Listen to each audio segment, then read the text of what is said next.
All right, let's hop back to it. I did a little walking around, a little stretching. I still have a very good supply of energy, though I should have grabbed another drink. Maybe I will after we get to that point.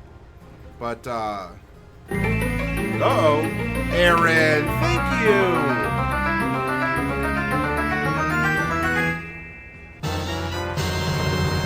Xbox Aaron, thank you very much for getting us that much closer to getting a TTRPG stuff giveaway going. I appreciate it. Good morning to you, Tony. Hail, hail, the gang is all here. For those of you who are lurking, I appreciate it, and thank you for doing so as well. As I go, I may be talking with an energetic pace, but ask questions if you have them, or if you need me to go back to a page, let me know. I'm happy to do that. All right. Now, what about running a game? Not just of Everyday Hero. Well, I mean, particularly this, but a lot of this will go beyond Everyday Heroes and Dungeons and Dragons, and you can apply a lot of this advice to most, if not all, TTRPGs. A lot of this is basic. If you are a super newcomer, it might not be obvious to you, and that's fine. You will learn. Ultimately, this is a game of human interaction. That means that a lot of people will have fun, a lot of people will cooperate, and there's also going to be an unfortunate handful who are not. And that's also a reflection of life. Because if you want realism, it can be seen at the table in that way too. So I'm not going to get into the details of, okay, well, the basic loop and this is what to expect. Read this. It's not bad advice if you're very new and you're wondering, what could I expect as a GM? Because I have no experience doing so. You have plenty of people in this chat, in our Discord, and maybe even around you. Go to your friendly local game store and just sit down. There might be a game, public or private, being run there. Ask to audit the game. You don't even need to participate, whether you know the rules or not. Just say, can I sit down and listen and just watch and spectate? And you might very well be invited to do that. There's going to be a lot of great experience had that way. There are things that happen that a book can't really tell you or prepare you for while you're doing that. And whether that's just some really nasty flatulence by one of the players at your table, consistent, loud, or super stinky, or you have a conflict at the table that no one ever expected to happen, and this drives a wedge between not just the characters, but players. There's a lot of leaning towards everything being very happy, very touchy-feely, like we're all just effectively going to win this anyway, and best friends forever, and we're going to skip off into the sunset with a double rainbow across the sky. And we hope for that to happen. It doesn't always. I'm not trying to brace you or lampshade this for some doom and gloom or go with there's something else. There's some solutions to handle this, but those can also receive some pessimism too. This is the most simple and straightforward advice I can give you, especially as the GM. This is a game where other human beings are engaging in communication with other human beings. What will happen? What can happen in that circumstance? You run a game and you tell us. And you have friends here who can help out if there's a bully at the table or an inattentive person at the table or anything in between. Anyway, resolving dice rolls and what is a dice roll, not worried about that. It's a part of things. I'll answer it if you ask, but there you go. You don't need to describe every possible thing in a scene. Begin with what the players need to know to start interacting with the world, what sets the mood of the scene, and some light flavor. Once the players have that, they can ask for more detail if they want it, or you can embellish as it becomes relevant. When you describe anything in detail, that signals to the player that it's important. So go into detail only about things that actually matter. The players could spend a whole scene investigating an unimportant piece of furniture, like a door maybe, if you describe it in more detail than everything else in a room. You don't need to stick to only critical details all the time or emphasize everything important, but avoid giving undue emphasis to unimportant things. This is solid advice. I'm very happy to read this out. It's something that many DMs, GMs, and STs might fail to do or fall into too much detail, and it can shift attention, and that can shift a story. Engaging the senses, yes. When describing a scene or an action, consider all 5 senses. If you were there, what would you smell? What small things would catch your eye? How would it sound? Tiny details can enhance the mood of your narration. This 100%. I want to point this out. I want to stress this. It's nothing. It doesn't have to be too complex, but adding of that little bit extra really does help. And if you were wondering why I was opening up the last part of the workshop with this, talking about my time on the nature trail, look at the photos I took. 2 different kinds of butterflies, different flowers. Here is a ferry that travels between Canada and Ohio across Lake Erie. But you also see there's some clouds in the distance. You see water, like kind of water level, or just how the rocks have been weathered. There's a lighthouse back here. Oh, I was also in some woods. Everything looks very green. I described it as being cool. You could hear the birds and the bugs. And you could just say bugs, or you could say the crickets, the cicadas, and whatever else. Maybe there's some fantasy bug in your world it's very distinctive. I talked about this because that is part of the sensory, of the story of what I wanted to communicate about my day. I could have just told you, oh, I went for a bike ride today, and you go, okay, cool. I wanted to take you along. Talk about the shade of the trees. Talk about the sun peeking through. Talk about how the breeze sounds as it blows over the field, brightly lit by the summer sun above. Or that with a successful perception, or depending on addition, a spot check or something, find hidden or whatever, you can see a monarch butterfly. One of these leaves is not like the other. Which of these leaves can it be? Or you talk about the winding trail through the woods. Now, it sounds a lot maybe by default that, oh, well, you're talking about D&D.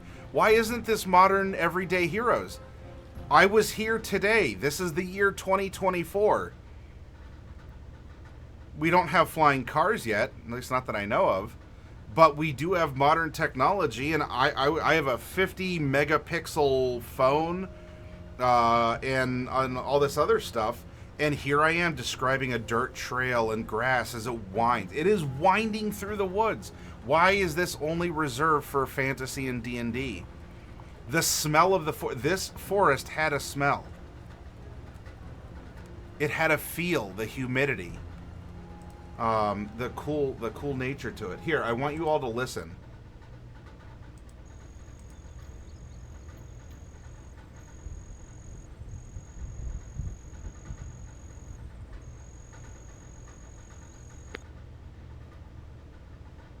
It might be a little low on your end, and I'm sorry if it is. I'm going to play it one more time. I showed you the picture, but the picture is not the same as this. You ready? Let me make sure that my volume's... Yep, volume's up. Okay.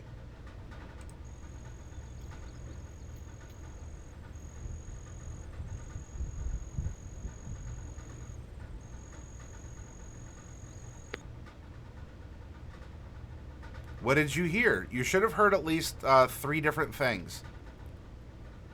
You should have heard at least 3 different things in this scene.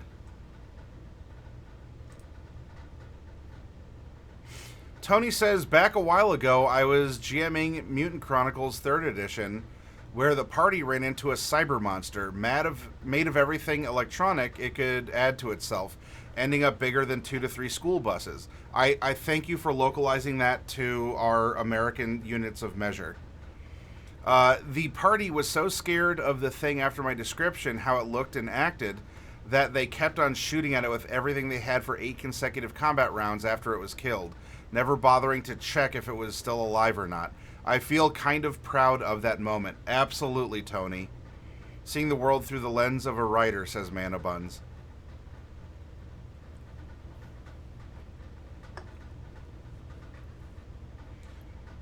But if you're looking at this, you're listening to this, I wonder, let me see if the file size is too large for Discord. I have one more exercise that we may be able to engage in.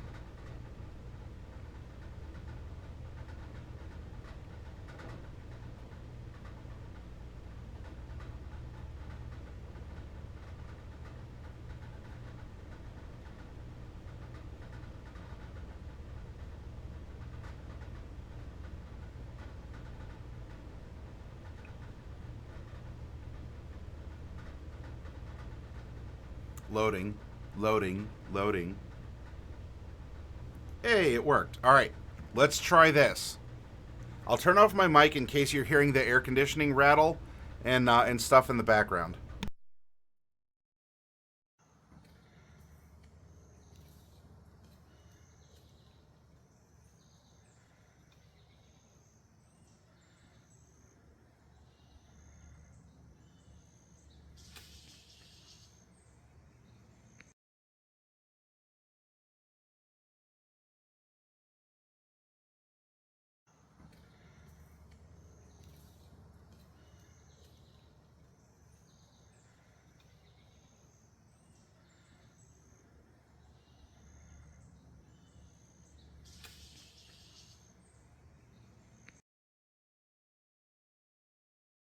What did you hear? That one was a little bit lower. I'm in the middle of the forest, and that actually can help to deaden the noise, which you can use for some very good effect.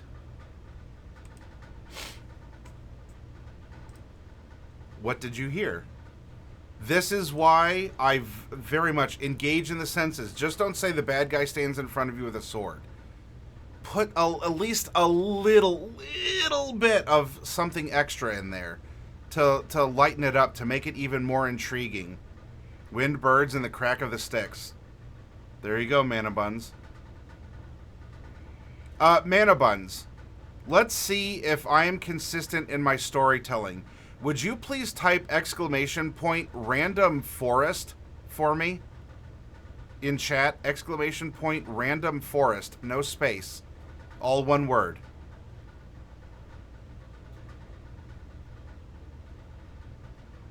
Mana Buns, a twig snaps. Just a deer, you hope. But then pounces a deranged hermit. Only a 10 or greater can defeat it. You attack normally, adding a +2 modifier. It is worth 300, or it is worth 150 experience if defeated. Well, you get to you attack normally. So Mana Buns, type !1d20. What if any of you are watching out there? The bot commands don't show up above, but live in chat, Mana Buns, what just happened? This is a little Twitch chat command. Lands on a 5. The deranged hermit. Mana Buns is carried off by an unlimited number of squirrels. Probably never to be seen again, Mana Buns. Big oof, as the modern youth are wont to say. You can always be resurrected, I suppose. I can't afford like the top tier stuff, so if you type res please, !REZPLZ, we can see what we can reincarnate you as. Because a reincarnation, you come back, right? You come back as something. Mana Buns, you're dead, but not for long. When the spell ends, you arise to find yourself as a male drow warlock. Ooh, cool. Yeah. Though, even, I've had this command for years in this chat.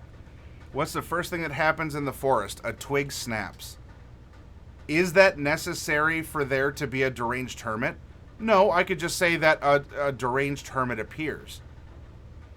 Why would I bother to say a twig snaps? Hi, Survival.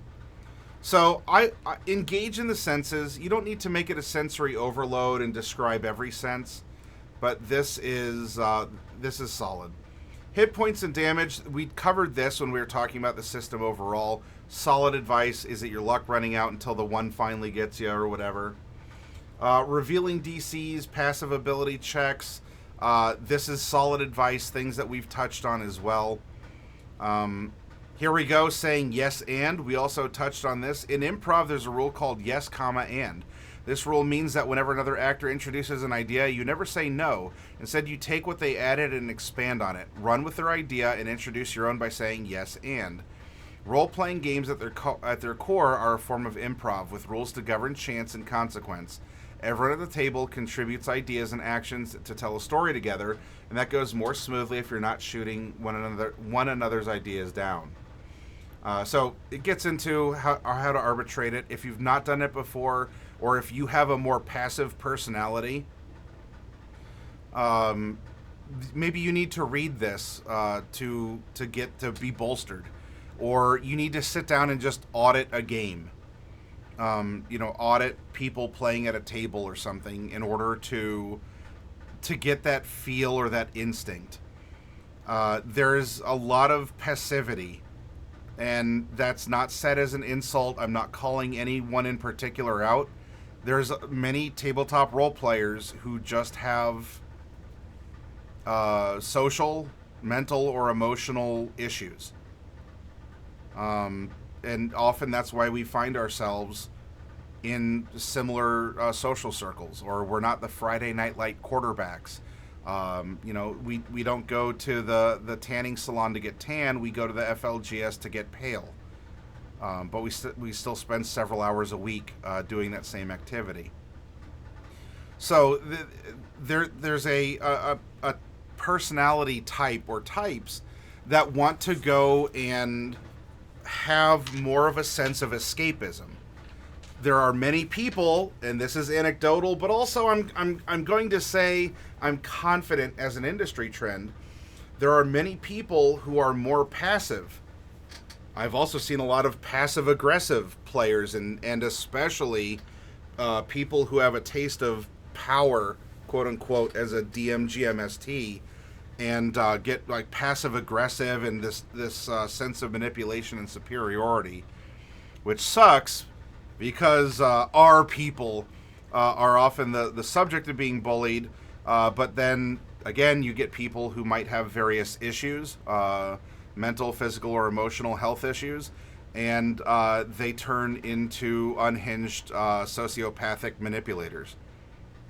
And it sucks. But if nothing else, the book here isn't aiming you in that direction. It's telling you it's okay to tell someone no, or that you're not having fun, or that an idea is boring, or make a suggestion to the person facilitating the story. I like this, but can we do this instead? Or to take a scene as described and ask to expand upon it. So it's okay to tell people no. My gosh, I wish more people had this skill. You don't even have to be rude about it. In fact, if you look it up in the dictionary, the definition of tact is being able to tell someone to go to hell and they ask you for directions. I think that's the definition of tact. Anyway, be tactful. It's okay to say no. Or even go off of yes and say no but. No comma but. You can even say the comma, as I do. No comma but. If you do, that little bit of humor, that can help out. Spotlighting characters. This is stuff that has been applied in our sessions. Hopefully you're seeing this in the book and you're going, oh, I never really realized it, but Matt's done this stuff before in front of us with Everyday Heroes and with many other systems. So this is good advice. Follow it, refresh it, read it if you need to. So yeah, not too worried about that. Session 0 is Session 0. There's suggestions on food and distractions. I'm not saying that they're bad. Hey, Jedi Prime Alex, thank you. Hello. Session 0, very solid. I like it. Table rules. Yeah, I mean, figure out how to deal with it. If you've never been in a situation like this before, what would you do with food? Do you want people with non-sealable cans or bottles around your books or other things, or your minis or something else? Distractions. Do you want as a DM GMST? If all of your players are going like this as they're waiting for their turn or they're listening to you,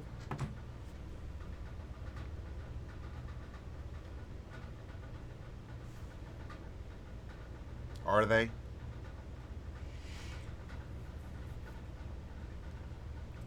So, things to bring up. Does this apply to your table? Maybe, maybe not. What happens in metagaming? These are great conversations to have if you ever need help with that. You can find advice in books like this. You can also ask people up above, as many of us have a lot of experience in dealing with metagaming, and we can help you out there. So, I don't know. You might just say, Matt, this is redundant. I don't need to worry about this. I've been doing this forever, and you very well may. I'm not going to go over it all. If there's other stuff that, that you are... that you want to do. People have different safety card systems or whatever. It's your table. These are your people. You are supposedly going to know them better than anyone else. And even if you're a bunch of strangers at a convention, it's amazing the camaraderie and how quickly you start kind of all getting together around this if there's a good story being told. So do what works, ignore what doesn't, and communicate. This is a game of communication, so communicate like human beings. It's okay to feel feelings. It's okay to say that something really sucks or something was super awesome. Be tactful. So yeah, I'm not going to get into the how do you prepare for your session or handle food. Pacing and adventure. Now, this is what I want to bring up before our third act, in a sense, before our third part of the workshop here. As you have a rising tension style of storytelling. This is a suggestion. This is not how you must conduct every session, and then every session being part of a larger arc, and then several arcs will build and fall for your overall story, campaign, chronicle, whatever you want to call it. This is an excellent suggestion. I like this chart. I will probably just clip this chart and we can paste it and go back to it, because I've talked about this and illustrated it several times on the channel. But the pacing of the story, especially for using milestones, and I love milestones. I get why people want EXP or use it. Personal preference, I don't like it. I don't like budgeting in it as for monsters. I don't like keeping track of it. There's other things I want to do than an accounting minigame. If you're with me, you're with me, and if not, you're literally the worst human on Earth. I'm going to unperson you, I'm going to report you to Twitter, and I'm going to cancel you, because I feel so strongly about this, and that my opinion is the only correct one. That's how we communicate on the internet, right? On social media? Oh, wait. You mean people who like milestones and people who enjoy experience can get along with each other? Absolutely. Yes. It can happen. Don't let negativity or other things get you down. Yeah, so Mana Buns, you're on the winning team. You and I are going to go on to alienate everyone who doesn't think like us. Because are they even really TTRPG players? And you know what we do with people who don't like TTRPGs, right? I'm not going to say it because you know, right? Come on, Mana Buns. Yeah, in fact, Coffee Cat blends the two. You earn experience by having these story-driven moments over in the Rebirth game on Saturdays. Um, so, lots of ways to do it. This is very good advice. I will give a more, maybe a fluid conversation or dynamic in our next part. This is solid and this is good. I like this. This is very well presented. Cyberpunk Red had some very good storytelling methodology described in its book as well. That won't lead you wrong, even though it's different than what you are reading here. And that's fine, because now, if you have Everyday Heroes and you have Cyberpunk Red, you have two awesome TTRPGs and two ways to read about employing storytelling within a session or over several. Jedi Prime says recently, I've been doing level up every 3 sessions. If everyone at your table's happy with it, that's the secret. You're doing it right. And no book can tell you otherwise. So yeah, solid. Not going to touch on everything here. Would I suggest it? Yeah, why not? I like recapping at the start of each new session. Wait a minute. Does Matt recap? He does. It's like he's trying to not only demonstrate what's in the books that are being run and described, but not only is he the president, he's a client. I want to illustrate this. This is a good and human way to get a session going. Not even about story. How did we open our last 2 sessions of Everyday Heroes, of our apples to oranges? We talked about who we are. Hey, it's been a week. I hope you're excited. That's awesome. What's been going on? What's happening in life? That sort of conversation. Because it's human interaction, that gets us in the mood to truly have an escapist fantasy. And it could be the classic, how's the wife and kids? Oh yeah, you got a new dog? Or, oh, I really heard about what happened at work. That was terrible. Or, oh, did you hear in the news? And even someone might go, I am here to not touch on the news. I just want to fight a bunch of I'm here to smash as many goblins as I can. And then, the 2 other friends go, oh yeah, you totally wanna kill all the goblins, right? Right? Is that's what you meant? You want to smash all the goblins? And then the other friend just starts snickering, because that friend knows. That friend knows what you meant, and you know what you meant. Anyway. So this is solid. But the minutia, I'm not worried about. Improvising is improvising. This is nice because just having a generic NPC can serve a function, but adding that one little bit of extra something makes an NPC more memorable, even if they are completely a one-off side character. And if you need it, roll. Mana Buns, what is your male drow warlock's quirk? I want you to roll 1d20 in chat, please. You died to a hermit who swarmed you with squirrels. You came back to life, but I want to know. You aren't just any male drow warlock. You are a male drow warlock who, number 7, you are deeply, deeply impatient. And so, Mana Buns, how does that manifest? Are you tapping your foot? Are you, yeah, how deeper can you go than the Underdark? Do you twirl some long hair that you have? Are you the kind to kind of like, I don't know, you How does your deep impatience as a warlock manifest?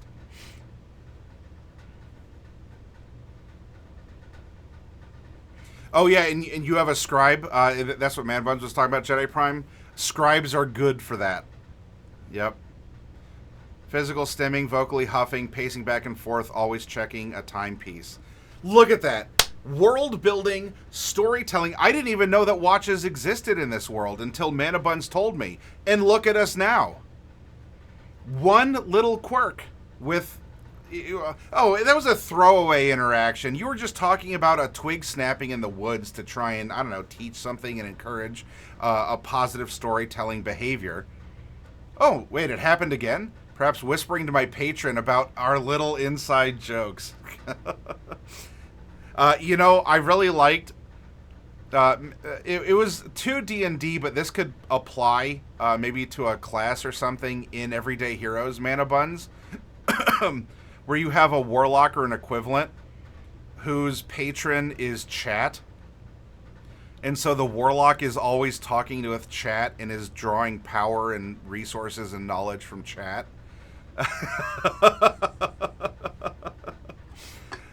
The all-powerful chat.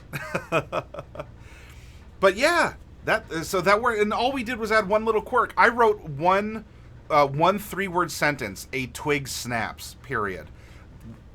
We are into the story. Anyway, good stuff here. Dice fudging. I don't like it. Even though disaster can happen at the table, I would rather everyone roll openly. I think that helps build camaraderie, because even if something very tragic and unexpected happens, we all know, like, we didn't mean for it to happen, it did, how are we going to work with it, and how do we come together as a team? I don't like fudging dice rolls. I might roll a die when it's not necessary, because that's a good way to raise tension. I do not like fudging dice rolls.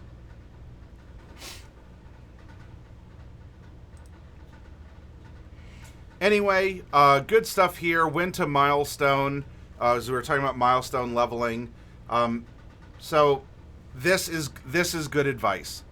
Read through it. It's so succinctly made. This book, among many, has done a very good job at giving general advice. Now, what about creating an adventure? Do you want to run a one-shot, a single adventure, a campaign? What are these? That's addressed here. I'm not gonna sit here for 10 minutes and define what a one-shot is. They're here if you want modules and campaigns, even for this system. There are third-party ones that are made, and there are first-party ones that are licensed products, like Kong Skull Island, which is why I've had this as the background for the last 2 weeks and finishing out this one. Because it's action movie. You can get a Rambo one, Universal Soldier one, Total Recall. So these are very good to consider as well. The adventure level, how much of a challenge or how much ability or firepower do you want to bring? How do you want to deal with conflict? These are things that I had thought about when setting up apples to oranges, and I can't give everything away in this workshop because we're going to have our final session of it on Tuesday starting around 8, and you'll see how it'll conclude and what have I drawn upon. What in this book that we've discussed or seen have I applied, and did I apply it in a way where you probably didn't even know it at the time or recognize it because it was a part of the flow. It was a part of the ongoing it was a part of the ongoing thing. So anyway, Act 1, introduce the conflict. Act 2, raise the action. Act 3, resolution. Now, wait a minute. I run 3-part stories for the short-form systems I'm teaching.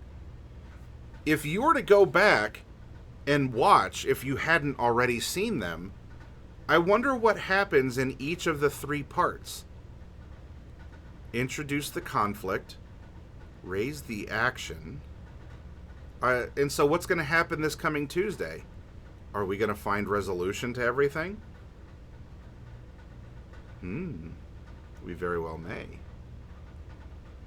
Because I want to demonstrate that this works. These aren't just words. These shouldn't be forgotten pages in a book. They're good to touch upon, remind yourself, act as a touchstone or a lighthouse on the horizon. If you feel like things are wobbling out of control, go back to a structure. Don't just run rampant and have everything get wibbly-wobbly and just crash and burn. It's okay to have structure and still be, like adaptive and free-form thinking. But I also had to think about the setting. Where is this taking place? What is going to be available? Now, in Everyday Heroes, Do you want this? 1952 is still modern in the grand scheme of things, and it's interesting. Only 100 years prior, in 1852, we had nothing near jet airliners.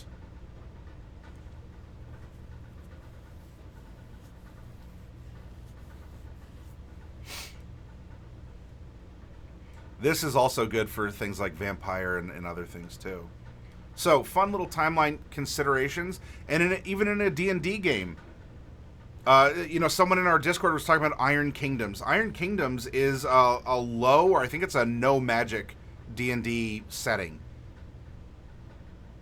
So, there's no wizards. Everyone can be like a barbarian or a fighter and stuff like that. It has its own cultures and things like that with it. When do you want something to take place? Are there restrictions, chronological or otherwise? Do you want to set something in a different, something post-apocalyptic, an urban fantasy, distant future? Have fun with it. Reskin things. I believe in you. You can do this stuff. It's okay to take an idea and adapt it in some other way. A lot of this is also things that we have gone over. If we're talking about types of horror, types of fantasy, if this sounds familiar. If not, go back on our YouTube. Watch what we did in November for NaNoWriMo the last 2 years. A lot of this stuff we talk about, this is fun and this is fine. Take it as a refresher, or if you say, well, writing or English or just even public speaking have never been strong suits, read this. It's okay. It's fine. This is a good summary of things to think about to help keep you on track or to inspire or motivate you. Now, do you need to sit down every adventure and say, all right, we're going to have a realistic adventure, everyone? No. Present it. Show, don't tell. And it will come through. It goes back to the saying, if I'm the king and I need to tell people I'm the king, I'm not the king. If you have to tell people, if you're a corporation and you have to tell people we're not an evil corporation, some whatever evil international billion-dollar megacorp, you probably are, because people would be able to see through your action, through your products, through your customer service, through your lack of litigation or proactive litigation in favor of people who are not evil. Show, don't tell. If you have to tell someone something, you probably aren't that thing. You aren't that person.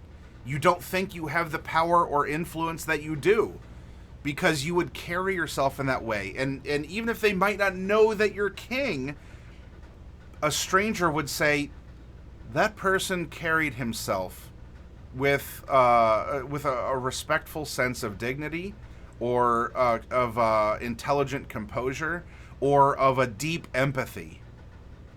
And then maybe they go on to learn, that was the king. He went through our town. We just literally dig up mud and put it in carts all day. And yet the king rolled through. We didn't recognize him, and he didn't know any of us. But that man, he acted with grace. He acted with composure. And everyone is, you say, you know what? That was the king. But if the king comes into town and says, I'm the king, obey me, what do you think the first thing those mud digging peasants are going to do? They are going to reject the king. You're no king. You're rude. You're an authoritarian.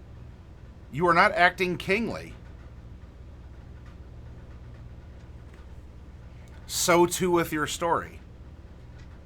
There are universal constants that exist in written literature that's fixed and arguably detached from humanity, though it is a product of it, and how we conduct ourselves on a daily basis in our societal norms. So go over this. We've had a lot of workshops about it. I wholeheartedly approve. This is a great section to go over. Combining genres. Now, encounter structure. This is good if you do not have a lot of experience with this. Well, how would I lead up to the big revelation that so and so was actually the cousin's roommates twice removed? Blah blah blah. So what does that make us? Nothing. And then you have the big Schwartz fight, right? Good tips here. But there's, actions and consequences. Actions and consequences. One thing leads into the next. When in doubt, give the players 3 different options at key moments in the story. 3 things they need to progress. 3 ways to get a piece of information. 3 places to go, and so on. It's enough options to keep things interesting, but not so many that it becomes burdensome, and that can happen quickly. All roads lead to Rome. You can sort of actually, do they have something about like sort of like failing forward? Foreshadowing, 1 question, many answers. All roads lead to Rome. Motivations are supreme. Move the story around the players. Steal the players' ideas. Tried and true. 10 out of 10. Always, as a storyteller, steal your players' ideas. I don't see that kind of failing forward. It gets back into the don't just say no but, or don't just even say yes and. A good example of this was on Tuesday. We're supposed to have this awesome launch right out of the cargo bay, and make it onto the beach and do all this, and the roll was terrible. Now, everyone present, look, the circumstance was described, and in my opinion, I would have insulted my players more. I didn't have music this whole time. That's how energetic I've been. I would have insulted my players more if on a roll of like an 8, despite the storm-tossed seas and all this other stuff, if something bad, if a setback didn't happen. So they still made it out. That wasn't really the issue. It's how far did they get, or the condition that they were in. So instead of reaching the beach and being able to either get out of there or like try and fend off the attackers from the ship, draw attention or whatever, they were in the water, kind of like treading it in the shallows. So they made it out. Not the best. They were still going to have another round of getting shot at, but they also did have some cover from being in the water that, splash, splash, splash all around. It was still a consequence. It was still something bad. It wasn't the worst. But the story continued, and we both got to adapt to the changing situation. On that low roll, I think I would have insulted my players if I said, oh, yeah, like, you rolled a 1 on that? Oh, yeah, you know what? You launch out of there, and you make it on the beach. Now, do you want to escape? Okay. Like, as a player, then why did we even roll? You're just giving this to... I rolled poorly, and you're just giving this to me? Then why did we roll? Or... all of a sudden, is this arbitrary enforcement? If I miss with my next attack, are you going to tell me I miss? Or are you still going to grant it to me and just say, oh, well, you only deal half damage instead? Okay. Can I actually fail and have a roleplay opportunity? And not just a mechanical success? So don't be passive. Work with the situation. No but, yes and. Have fun with it. And you can act boldly and make judgment and storytelling calls very robustly, too. As you're setting up your arcs. Because you want to keep it going. Tell the story. Get the story out there. Work with your players. And there are some things that are better planned. And of course we all know. And you know what happens to those who don't know, right? A plan is simply a list of things that can go wrong. Improvising is always the best route to take until it's not. And you need a plan. Somewhere between these two, there's a fun, happy balance. A basic structure and a follow-through. General advancement. is I often will say that this is like fishing. The plan of fishing is to catch a fish. If you caught a fish every time, it'd be called catching and not fishing. And yet, what do? We always go out fishing. Are you disappointed if you don't catch a fish? Maybe. Maybe you still actually said, you know what? I didn't need the stress of taking it off the hook, and I saved money not having my bait eaten. I spent a day on the water with the wind, and I saw a deer and whatever. And it was actually a very good day. But what I say, you put the bait on the hook, you throw it, you catch a fish, you reel it in. That's the plan. What goes wrong? The fish doesn't go right into your boat. The fish wants to fight. The fish goes under a log. How do you adapt as the fisherman in this situation? Do you tug it? Do you tease it? Do you try and get the net? Do you take your boat closer? The result is still going to happen, you hope. And there's a chance that the line breaks and it actually doesn't. Hopefully it's a small one. Itty bitty. There's still adaptation. You're following the plan in a different way because the plan is a list of things that goes wrong. In military terms, no plan survives first contact with the enemy. And I don't mean to imply that the players are enemies to the storyteller, but we can translate this in TTRPGs to say no plan survives first contact with the players.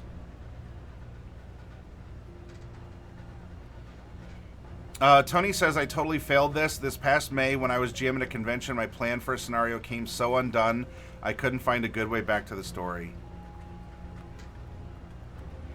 And if this is a learning lesson, then Tony, you will be better next time. You learned, you can adapt. Maybe you have to hit the brakes on things sooner, or be adaptive sooner, or with more dramatic effect. Or, now that you reflected on it, you say, you know what, this whole time I could have just said this other thing, and it would have been fine. We live, we learn, we grow. In business, we say hurry up and fail.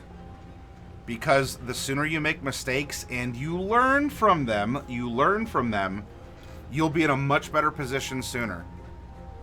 There are so many business owners and businesses that have almost or have gone out of business or filed bankruptcy or failed before their success. It is crazy. There's a certain sense of empathy. You hope to be that millionaire or billionaire. But especially if you're in business and you're in the trenches, you understand that there is an empathy. There's competition, but there's empathy when you hear, oh yeah, so-and-so went out of business. That you might actually say, all right, well, I wonder how long till he or she is back in business. Hopefully having learned a lesson. And also hopefully not have done doing anything illegal to actually be locked up and not have the opportunity again. Mana Buns, the hat. Women love me. Fish fear me. I'm still analyzing when, where, why it came so undone. Yeah, Tony, I remember you talked to me at some point about you wanted me to provide some recommendations or to have a panel or something around a convention to call into it or whatever. Was that the convention, or is that something still coming up? I'm happy to do so. If you wanted some advice or if you wanted me to participate in some way, just talk to me. Why do we fall, Master Wayne?